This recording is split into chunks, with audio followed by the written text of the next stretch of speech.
BP 1810861010 dari jurusan Ilmu Komunikasi Universitas Andalas.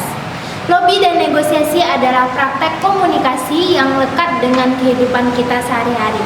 Dalam aktivitas kita setiap harinya, kita bisa saja menghadapi situasi melobi atau bahkan dilobi oleh orang-orang terdekat kita. Atau bisa saja kita bernegosiasi dengan orang terdekat untuk menetapkan suatu keputusan penting yang akan berpengaruh pada kehidupan kita di kemudian hari. Seperti contohnya pada saat kalian akan memilih jurusan kuliah. Kalian menginginkan jurusan kuliah A, sedangkan orang tua kalian menginginkan kalian untuk memilih jurusan B. Pastinya tentu terdapat perbedaan pendapat, bukan? Maka dari itu, kalian dapat melakukan negosiasi dengan kedua orang tua kalian. Maka dari itu, kalian dapat melakukan negosiasi dengan kedua orang tua kalian agar pilihan kalian dapat didengar. Lobby maupun negosiasi merupakan proses komunikasi yang bisa dikatakan gampang-gampang susah.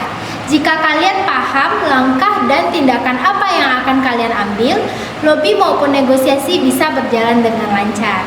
Lain halnya jika kita tidak tahu atau paham langkah atau tindakan apa yang akan kita ambil jika dihadapkan pada kondisi sulit saat proses atau lobby atau negosiasi dilaksanakan.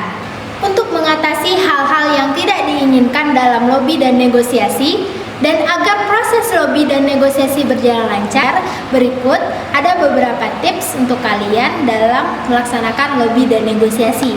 Yang pertama adalah persiapan yang matang. Adapun persiapan sebelum melakukan lobby, seperti dilansir oleh website annualreport.id, ada beberapa proses yang harus kita laksanakan. Yang pertama, menetapkan bentuk kegiatan. Yang kedua, menetapkan tempat. Yang ketiga, kondisi atau keinginan sasaran. Yang keempat, menetapkan waktu lobby dan negosiasi. Kemudian yang kelima, menetapkan tim lobby. Yang keenam, menetapkan tujuan lobby.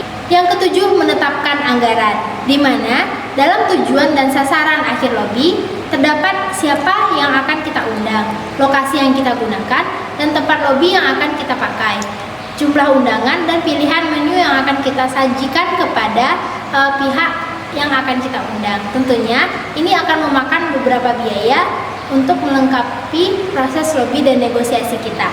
Tips yang kedua agar lobby dan negosiasi kita berjalan lancar adalah kenali latar belakang pihak lawan. Hal ini adalah hal yang sifatnya penting.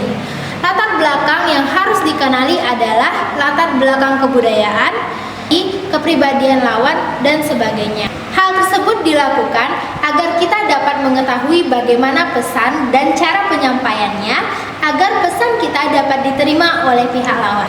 Yang ketiga adalah percaya diri. Untuk mempunyai kepercayaan diri, maka haruslah memiliki pengetahuan yang lebih mengenai kesepakatan atau hal yang dibicarakan agar bisa lebih mendominasi dalam proses lobby dan negosiasi.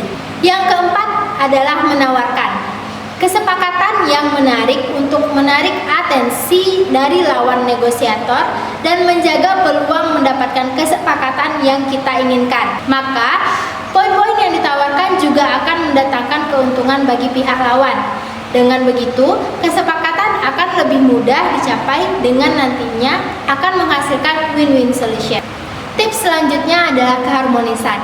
Kedua belah pihak harus mengetahui keinginan masing-masing atau memberikan jalan tengah atas permasalahan yang akan muncul nantinya.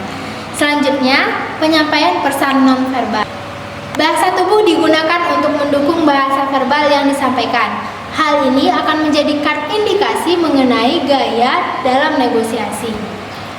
Dengan mengetahui hal tersebut, kita dapat melandaskannya untuk menyusun pesan agar dapat diterima oleh pihak lawan. Yang ketujuh, melakukan komunikasi persuasif.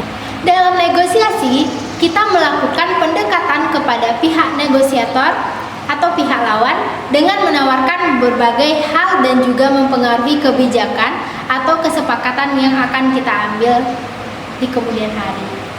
Kemudian yang terakhir adalah menjadi pendengar yang baik. Pada poin terakhir ini, untuk dapat mencapai kesepakatan, kita harus dapat menjadi pendengar yang baik. Kita dapat mendengarkan terlebih dahulu apa yang pihak lawan inginkan, sehingga kita dapat menyusun pesan yang dapat diterima oleh pihak lawan, sehingga keputusan yang diambil dapat menguntungkan kedua belah pihak. Sekian dari saya mengenai tips dan trik dalam lobby dan negosiasi agar proses lobby dan negosiasi kita berjalan dengan